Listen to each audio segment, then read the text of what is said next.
جو ہے انداز ہے لکھنے کا، ڈاٹا کلیکٹ کرنے کا، پھر اس کو جو انہوں نے انالائز کیا ہے، پھر جس انداز میں ایک ہی اس دھاگے میں پرویا ہے مختلف چیزوں کو، تو یہ ایسا لگ رہا ہے، مجھے نہیں لگ رہا ہے کہ یہ اس وقت شبیر حسین شبیر وہی ہیں جو وادی چناب کے رہنے والے ہیں. مجھے لگ رہا ہے کہ کوئی غیر جانبدار وادی چناب پر لکھتا ہے، ایسے مہک ہے لکھنے کی. تو میں یہ کیا کہوں گا، ان کے لیے ایک شعر، خط ایسا لکھا ہے کہ نگینے سے جڑا ہے، خط ایسا لکھا ہے کہ نگینے سے جڑا ہے، وہ ہاتھ کی جس نے کبھی زیور نہیں دیکھا. شاکر شفیع کی یہ بات بالکل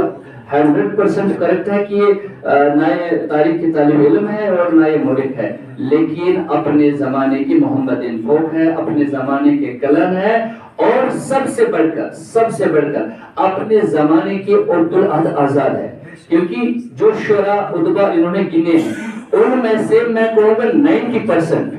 میں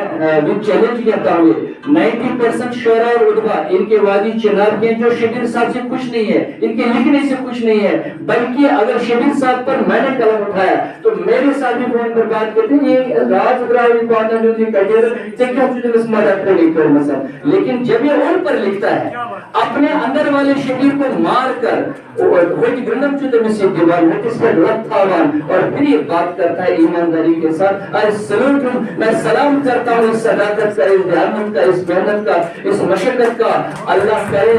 ہمیں چاہیے. اور میں اگلی فنکشن میں اگلے سال پھر ایک ان کی اینیول فنکشن میں اس ناراض ادبی صنعت کی چاہوں گا، دعا کروں گا کہ ان کا ایک اور کارنامہ یہ ہمارے ہاتھوں تک پہنچائے، ہمارے آنکھوں تک پہنچائے اور خوش ہو جائیں گے. ایک بار پھر آپ لوگوں کا شکریہ، آپ نے میری ادھر ادھر کی ٹوٹی پھوٹی باتیں سنی،